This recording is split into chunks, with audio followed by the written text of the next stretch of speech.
You can see it's holding our camera nice and tight, and just like you'd expect from a quick release, you can undo it with one hand. This video is for Piece of Cake, who asked about making a quick release for his DSLR camera. We'll take about 16 inches of cord. We'll find the midpoint and then use our marlinspike to start opening up the sheath. I'll place the marlinspike nice and centered, and I'll start working it through, being careful not to poke myself on the other side. And now what I'm going to do is wiggle the marlinspike back and forth, bringing the sheath down, and I'll get to a point where I can't push anymore.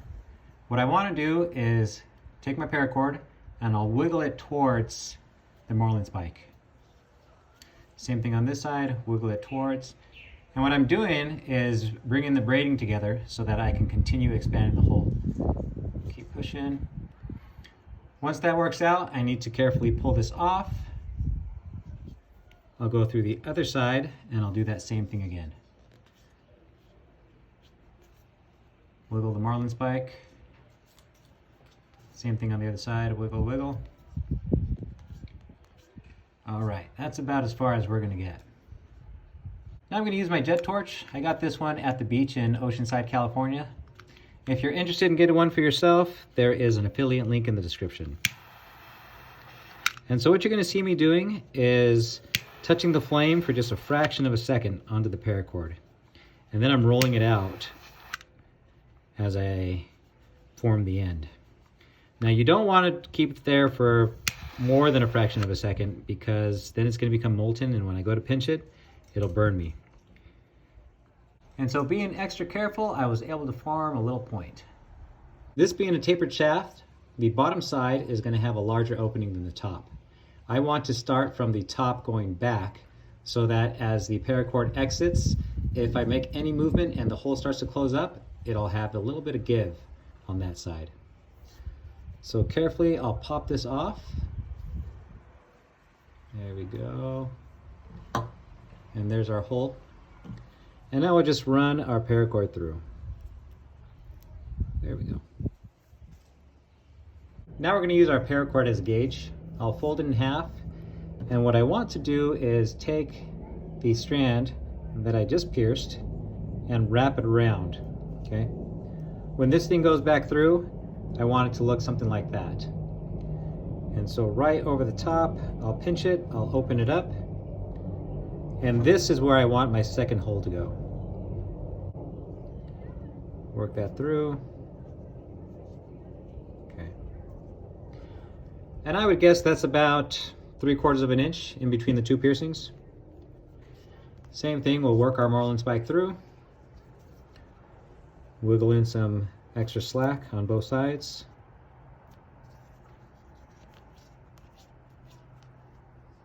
All right, we're about to take this cord and pass it through. Again, we want to make sure that our enlarged taper side is on the opposite end. Okay. That way we know if we can go through this first hole, we'll definitely get through the second hole. And perfect. Our sheathing is all crumbled up here, so now we're going to straighten it out. Take out all the slack that we just put into it. And now we're getting places. Now we're going to tie a diamond knot. I'll pull out the slack, and I'm going to place my fingers through so I can use my hand as a little gauge. My bottom strand, I'm going to do an underhand loop and place it over the top of my left strand here. So underhand, I'll throw this on top. I'll take this strand here, I'll go underneath, there we go. And I'm going to go in and out, picking up this strand here. So let's pull that up, make a little window. And if you need a better explanation, I'll have that at the end of the video. Get this dressed up here. Okay, if you did it correctly, you should have something that looks like this. Now this is a symmetrical knot, so we're going to do the same thing on both sides. I'll take this strand here, I'll go around the back, and I'm going to call this my post. I'll go around the back of the post and up through the middle where that diamond's at. There we go. Do the same thing with this one, around the post, up through the middle, and now we'll pull this tight.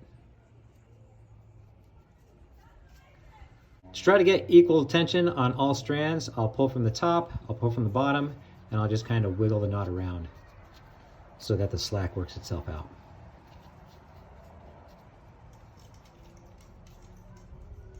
Let's trim our ends here. Torch. And we need to attach this to our strap.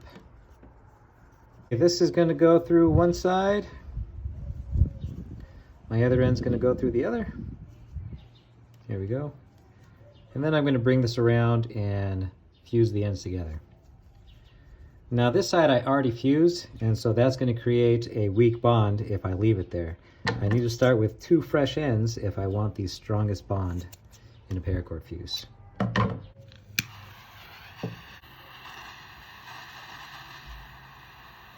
Now I want this seam to be hidden underneath, so I'm just going to work this around. I want it to sit just like that, and then I'll bring my collar from the strap down over the top. Okay. This setup you're going to repeat for the other side. I'm going to use black to complement the color. Here's a diamond knot at battle speed. Again, I'll show you at the end of the video on how to make it. I just want you to see how quickly it can actually be tied.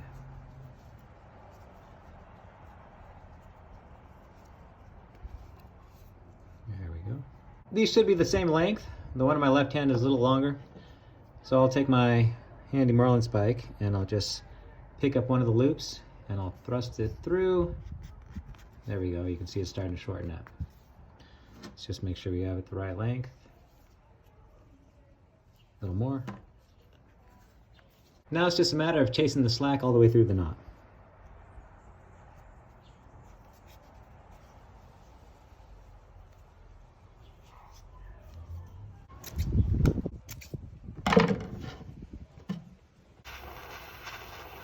To install our toggles through the attachment point, we're going to use the help of the inner strands.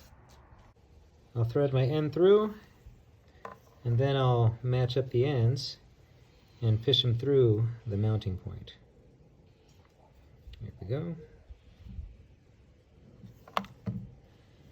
Now it's just a matter of wiggling this through. There we go. I'll pass the loop over the top, and I will use a simple lark's head to keep it on. Based on your preference, you can have the lark's head facing up, and that'll keep it out of your grip. Over here, it's facing down, and that lays with the camera a little better. Here it is in action. We'll pull it tight around our diamond knot, and now you can see the more we pull on our orange loop, the tighter it pulls the blue loop around our toggle. When it's time to quick release, you'll push your diamond knot through and pull. And in my opinion, in order to be a quick release, you should be able to do it with one hand and without looking. The tightness of the braid holds everything in place.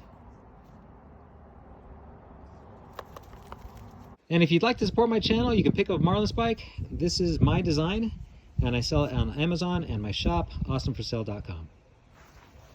Match up the ends of your rope and find the center section. Place it over your hand. We'll take the strand on our right, and we're going to do an underhand turn as if we're turning off an ignition. Here we go, turn off the car. And now I'll place it right on top. Reach from behind, pull over on our left strand, and we're to go inside this window, underneath, and then back out. So let's pull this section out. Inside that window, underneath, and then back out. Once you have everything dressed, you should have a nice symmetrical knot. We'll take the strand on our right, we'll go around this post here, and then up through this diamond. Let's go around, up through the diamond, and as we pull this tight, we want to make sure we stay in front of our 2 posts there. I'm pulling it tight, looking good. We do not want this to go on that side. We'll flip this around. This is a symmetrical knot, so we're going to do the exact same thing with this one. Go around the back and then up through that diamond. Again, keeping it on the same side. Perfect. Now we can just pull both ends and chase all our slack through so that we get our diamond knot. And I can't leave this all messed up for you guys. Let's make it look nice.